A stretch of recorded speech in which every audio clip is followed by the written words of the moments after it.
Hello दोस्तों, hinduज-festival.com में आपका स्वागत है। आज हम आपके लिए लेकर आए हैं कार्तिक स्नान की कहानी। इस कहानी को बुढ़िया माई की कहानी के नाम से भी जाना जाता है।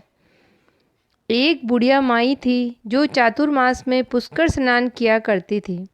उसके एक बेटा और बहू थे। सास ने बहू को फलाहार बनाने के लिए कहा तो बहू ने खाली टिफ़िन ही रख दिया। बेटा माँ को पहुँचाने के लिए पुष्कर गया। रास्ते में माँ से बोला, माँ फलाहार कर लो। जहाँ पानी मिला वहीं फलाहार करने बैठ गई। भगवान की कृपा से खाली टिफ़िन फलों से भर गया। माँ ने फलाहार कर लिया। पुष्कर माँ के रहने के लिए झोंपड़ी बनाकर बेटा वापस घर आ गया।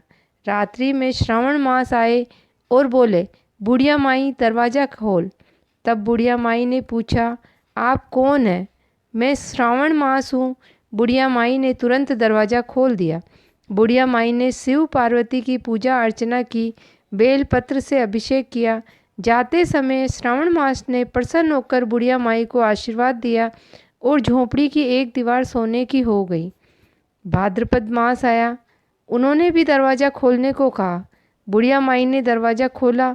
सत्तू बनाकर कजली तीज मनाई। भाद्रपद मास ने बुढ़िया माई को आशीर्वाद दिया और झोंपड़ी की दूसरी दीवार भी सोने की हो गई।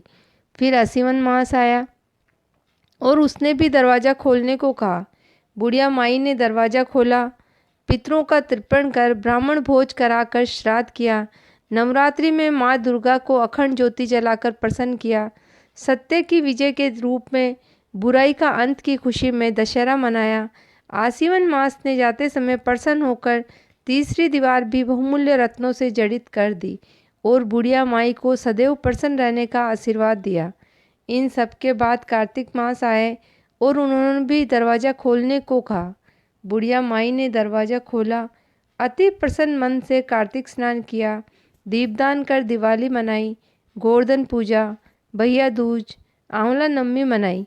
कार्तिक मास ने जाते समय आशीर्वाद दिया और झोंपड़ी के स्थान पर महल बन गया। बुढ़िया माई गरीबों की सेवा कर भजन कीर्तन में अपना समय व्यतीत करने लगी। बेटा अपनी माँ को लेने आया तो माँ और झोंपड़ी को पहचान न सका तो पड़ोसियों से पूछा। उन्होंने बताया कि बेटा माँ के चरणों में गिरकर बोला, माँ घर चलो। सारे सामान के साथ घर ले आया।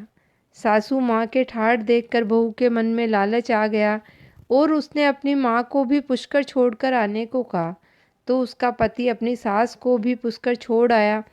परंतु बहू की माँ धर्म कर्म में बिल्कुल भी रुचि नहीं थी। वह 4 समय भोजन करती और दिन भर सोती। चारों मास आए और चले गए। झोपड़ी गिर गई और बहू की माँ गधी योनि में चली गई, क्योंकि औरत लक्ष्मी का रूप है और लक्ष्मी की तरह चंचल होना चाहिए। भगवान की पूजा और अतिथि का सम्मान और दान पुण्य प्रेम भाव के साथ करना चाहिए। बहू ने कहा, अब माँ को ले आओ। तब जवाई सास को लेने गया तो कहीं भी सास नहीं मिली।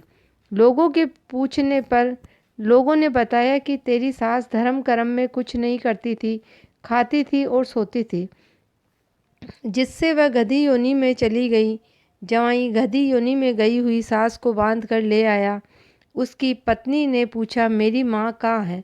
तब पति ने कहा, तेरे लालच की वजह से तेरी माँ गधी योनि में चली गई है। बड़े बड़े विद्वानों, ब्राह्मणों, ऋषियों, मुनियों से पूछने पर उन्होंने बताया कि तेरी सास के स्नान किए पानी से स्नान करने पर उसे मनुष्य योनि मिलेगी। तब बहू ने ऐसा ही किया और उसकी माँ पुनः मनुष्य योनि में आ गई। हे राधा दामोदर भगवान, जैसा बुढ़िया माई को दिया वैसा सबको देना। कहता ने, सुनता ने, हुंकारा भरता ने, हमारा सारा परिवार ने। इस कहानी के बाद कार्तिक मास की नंबर 2 कहानी सुने, इल्ली घुण की कहानी सुने, तुलसी जी की कहानी, राम लक्ष्मण जी की कहानी, पीपल पतवारी की कहानी, लपसी तपसी की कहानी भी सुनी जाती है। जय श्री राधे।